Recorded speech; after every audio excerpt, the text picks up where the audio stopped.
বুখারী শরীফের 349 নম্বর হাদিস।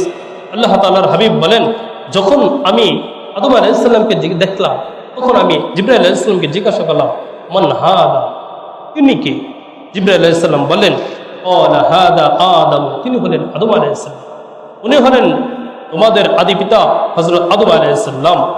অতঃপর জিবরাইল আলাইহিস সালাম বলেন, ওয়া হাদিহিল আসবিদাতু আন ইয়ামিনিহি ওয়া আন শিমালিহি নাসাবু বানিহি, আদম আলাইহিস সালামের ডান এবং বামে যাদেরকে আপনি দেখতেছেন তারা হলো আদম আলাইহিস সালাম থেকে শুরু করে কিয়ামত পর্যন্ত যত সন্তান জন্মগ্রহণ করবে তারা হলো আদম আলাইহিস সালামের ডান এবং বাম পাশে রয়েছে, ডান এবং বাম পাশে রয়েছে। তখন জিবরাইল আলাইহিস সালাম বলেন, আহলুল ইয়ামিন মিন আহলিল জান্নাহ, ডান পাশে যারা রয়েছে তারা হলো জান্নাতের অধিবাসী।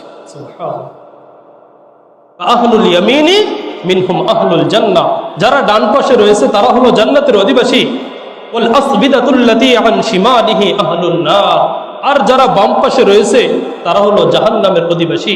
হযরত আদম আলাইহিস সালাম যখন ফাইদা নাযরা আন ইয়ামিনিহি, তিনি যখন তার ডান দিকে তাকায় দাহিকা, হেসে দেয়, তার জান্নাতি সন্তানদেরকে দেখে হেসে দেয়। ওয়াইদা নাযরা আন শিমালিহি, তিনি যখন বাম দিকে তাকায় বাঁকা কান্না করতে দেয়। আমাদের পিতা এখন আমাদেরকে নিয়ে কি করে? কান্না করে।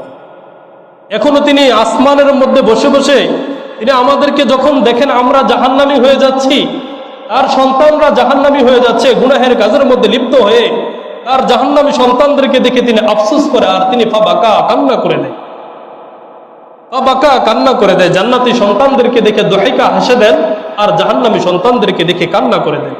একটু চিন্তা করেন, আপনি কতদিন কয়দিন আপনি জাহান্নামের ভয়ে আপনার চোখে পানি পড়ছে, আপনার চোখ দিয়ে পানি ঝরছে, কয়দিন আপনার চোখ দিয়ে পানি ঝরছে, আমার চোখ দিয়ে পানি ঝরছে, আমার আপনার অন্তরে জাহান্নামের ভয় আছে কিনা একটু চিন্তা করি। কিন্তু আমাদের পিতা আমাদের জন্য এখনো কান্না করে, আসমানের মধ্যে বসে বসে তিনি আমাদের জন্য কান্না করে। আমরা জাহান্নামে চলে যাচ্ছি, আমরা বাম পাশের অধিবাসী হয়ে যাচ্ছি, এই দৃশ্য দেখে তিনি এখনো কান্না করেন, উনি এখনো কান্না করেন। আল্লাহ পাক রব্বুল আলামিন আমাদের সবাইকে আদম আলাইহিস সালামের ডান পাশের অধিবাসী, জান্নাতের অধিবাসী হওয়ার তৌফিক দান করুন, সকল বলে আমিন। হযরত ইব্রাহিম আলাইহিস সালাম তখন রাসূল করিম সাল্লাল্লাহু আলাইহি ওয়াসাল্লামকে দেখে, আল্লাহ তাআলার হাবিবকে দেখে বলেন, ইয়া রাসূলুল্লাহ, ইয়া হাবিবাল্লাহ, আকরি আলাইকা, আপনি আকরি উম্মাতাকা মিন্নি সালাম, আপনি আমার পক্ষ থেকে আপনার উম্মতকে সালাম জানাইবেন। সুবহানাল্লাহ। আপনি আমার পক্ষ থেকে আপনার উম্মতকে সালাম জানাইবেন, আপনি আমার পক্ষ থেকে আপনার উম্মতকে সালাম জানাইবেন। আরো কি জানাইবেন? ওয়াখবিরহুম আন্নাল জান্নাতা তাইয়িবাতুল তুরবা, আর আপনি তাদেরকে জানিয়ে দিবেন জান্নাত হলো পবিত্র সুগন্ধি জাতীয় মাটি দ্বারা তৈরি।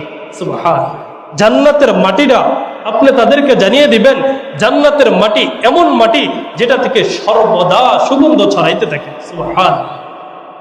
আরো কি জানাইবেন?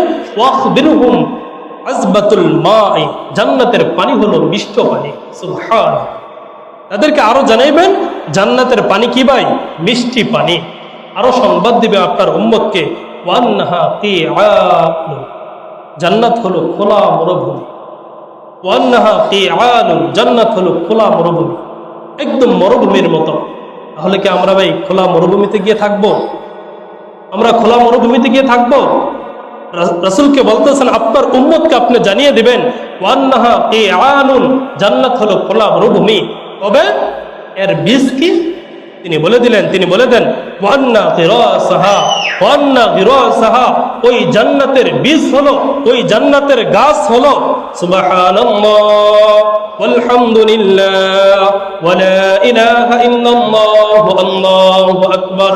এই চারটা বাক্য হলো জান্নাতের বীজ। সুবহানাল্লাহ।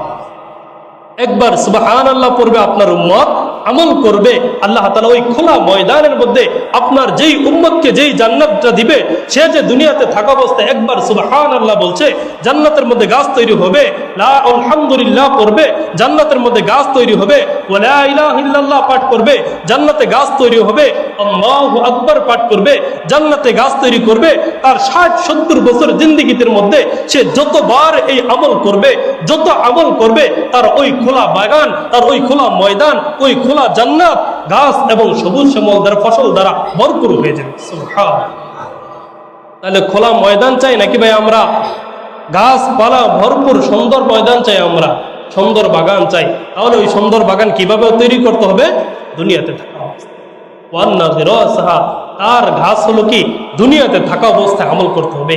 যারা ইমান নিয়ে মৃত্যুবরণ করবে, ইমান নিয়ে মৃত্যুবরণ করলে জান্নাত পাবে ঠিক, কিন্তু সারা জীবন আপনার আমল